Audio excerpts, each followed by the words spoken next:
महाभारत के युद्ध में कृष्ण और अर्जुन महाभारत के सबसे मुख्य पात्रों में से हैं।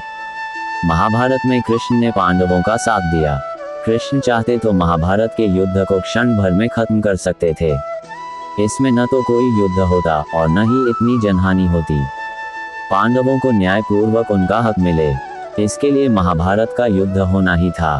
कर्ण और अर्जुन के संग्राम में कर्ण ने अपने बाणों से शत्रु पक्ष के बहुत से वीरों का संहार कर डाला। 17वें दिन से पहले तक कर्ण का युद्ध अर्जुन के अतिरिक्त सभी पांडवों से हुआ। उसने महाबली भीम सहित पांडवों को एक पर एक रण में परास्त किया, पर माता कुंती को दिए वचनानुसार उसने किसी भी पांडव की हत्या नहीं की। वह घड़ी आ ही गई जब कर्ण और अर्जुन आमने सामने आ गए। इस शानदार संग्राम में दोनों ही बराबर थे। कर्ण को उसके गुरु परशुराम द्वारा विजय नामक धनुष भेंट स्वरूप दिया गया था, जिसका प्रतिरूप स्वयं विश्वकर्मा ने बनाया था। दुर्योधन के निवेदन पर पांडवों के मामा शल्य कर्ण के सारथी बनने के लिए तैयार हुए। क्योंकि अर्जुन के सारथी स्वयं श्री कृष्ण थे और कर्ण किसी भी मामले में अर्जुन से कम ना हो, इसके लिए शल्य से सारथी बनने का निवेदन किया गया। महाराज शल्य में वे सभी गुण विद्यमान थे जो एक योग्य सारथी में होने चाहिए। अर्जुन तथा कर्ण के मध्य हो रहे युद्ध की यह भी विशेषता थी कि जब अर्जुन के बाण कर्ण के रथ पर लगते तो उसका रथ कई गज पीछे खिसक जाता, किंतु जब कर्ण के बाण अर्जुन के रथ पर लगते तो उसका रथ केवल कुछ ही बालिष्ठ हथेली जितनी दूरी दूर खिसकता। इस पर श्री कृष्ण ने कर्ण की प्रशंसा की। चकित होकर अर्जुन ने कर्ण की इस प्रशंसा का कारण पूछा, क्योंकि उसके बाण रथ को पीछे खिसकाने में अधिक प्रभावशाली थे। तब श्री कृष्ण ने कहा कि कर्ण के रथ पर केवल कर्ण और शल्य का भार है, किंतु अर्जुन तुम्हारे रथ पर तो स्वयं तुम, मैं और वीर हनुमान भी विराजमान हैं। और तब भी कर्ण ने उनके रथ को कुछ बालिष्ठ पीछे खिसका दिया। युद्ध में कर्ण ने कई बार अर्जुन के धनुष की प्रत्यंचा काट दी, किंतु हर बार अर्जुन पलक झपकते ही धनुष पर प्रत्यंचा चढ़ा लेता। इसके लिए कर्ण अर्जुन की प्रशंसा करता है और शल्य से कहता है कि वह अब समझा कि क्यों अर्जुन को सर्वश्रेष्ठ धनुर्धर कहा जाता है।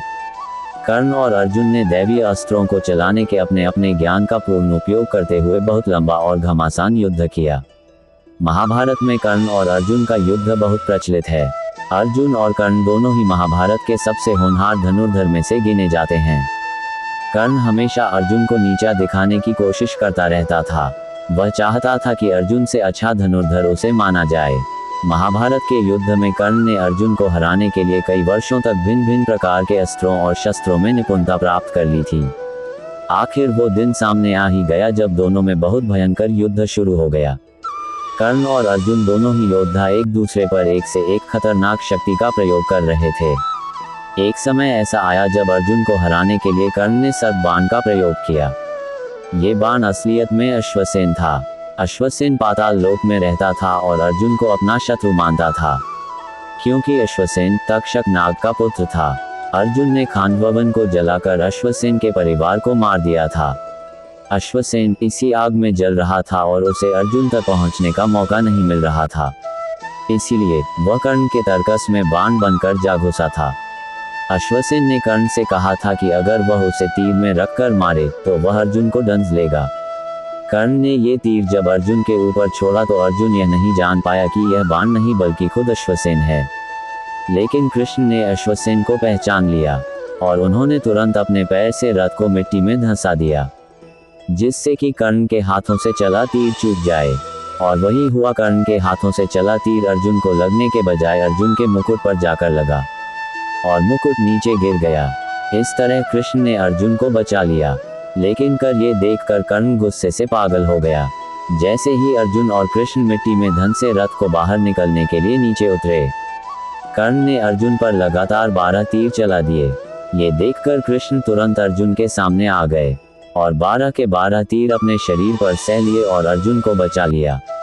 मेरी यह जानकारी आपको अच्छी लगी हो तो मेरे चैनल को सब्सक्राइब करें, वीडियो को लाइक करें और कमेंट करें। धन्यवाद। राधे राधे।